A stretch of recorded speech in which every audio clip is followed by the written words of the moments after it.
Vibrant music teaching. Proven and practical Tips, strategies, and ideas for music teachers.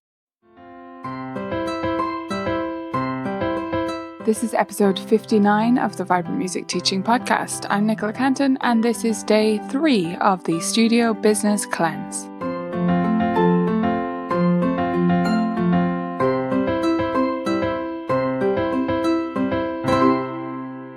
Hey there, welcome back to the Studio Business Cleanse Challenge.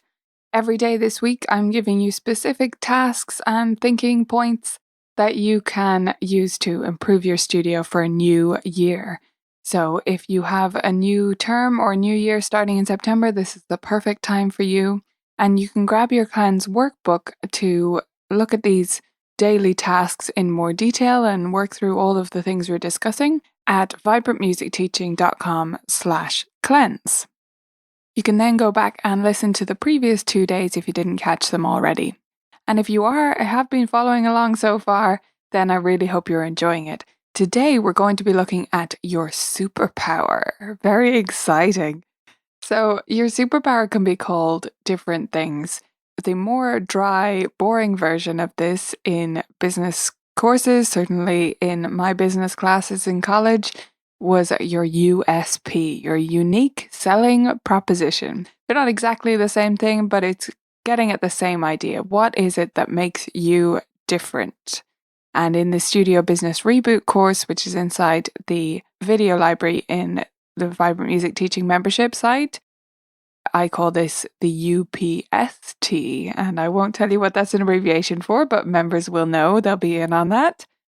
I'm going to call it your superpower because I think that's more fun, and it does convey what we're after, which is what makes you special.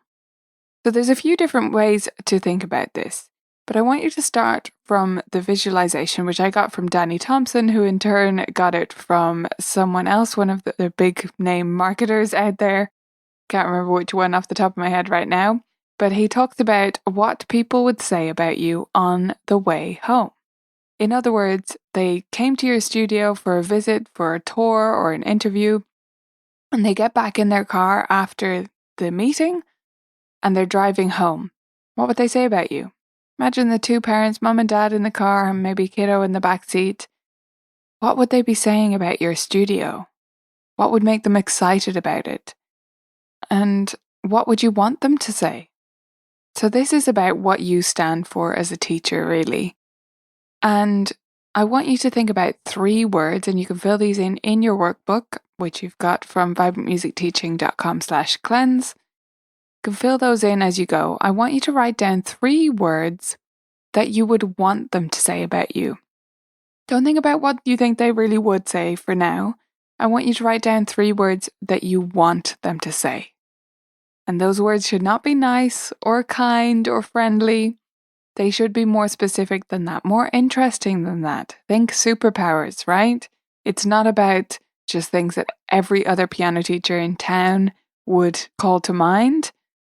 It's about specific things for you. So write down 3 words that you would love people to say about you. And then the next section of the workbook, you're going to write down 3 things that you think they really would say. So this is where you get a bit more honest. Not that it's not honest to talk about what you want them to say, but this is where you sort of face reality. What would they really be saying? What would the students be saying after they left your studio? Would they say, I love the games? What would they say about you? And what would the parents say? Considering it from both angles is important, unless you teach adults, of course. So first of all, what would you want them to say? And then what would each of them say? The students and the parents, what would you guess their conversations would be? And for this, you can literally imagine students who joined your studio and imagine them after their first meeting and what they're saying in the car on the way home, or when they get home and they're chatting to the other parent about what it was like. What are they going to say? And then the last set of 3 that you need to fill in is your 3 feelings. And this isn't so much after the first interview, this is after any lesson.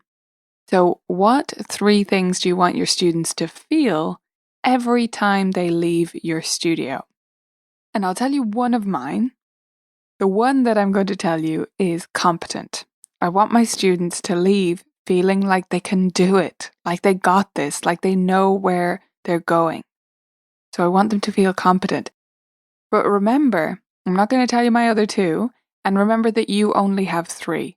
So most of us want our students to feel competent, as an example. But unless it's going in your top 3, then don't write it down, right? I really want you to restrict yourself to 3 feelings. Because when we focus in on specifics and narrow down our focus, we're much more likely to achieve those things. It doesn't mean there won't be side benefits. It doesn't mean you won't do other things and your students won't feel other positive feelings when they leave your studio. But having a focus of 3 can make a huge difference to your clarity around what you want to do in your lessons and what you want to do at the end of the lessons and the communication that you want to have with your students. So you've got 3 ideal words, 3 actual words from the students and from the parents, and then 3 feelings after every lesson.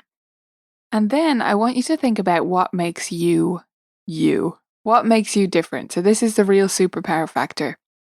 Now, what makes you different depends largely on what's around you and on the way you frame things. So I'm going to give you some examples. First of all, what makes you different might be a focus on technique.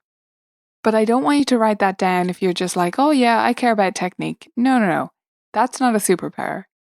Technique is a superpower if you have specialist technique training or if you just feel like that's what makes you stand out in the area. That other teachers, yeah, they kind of teach technique, but you really go in depth with it and it's your main focus and it's your number 1 priority, especially in the early years, right?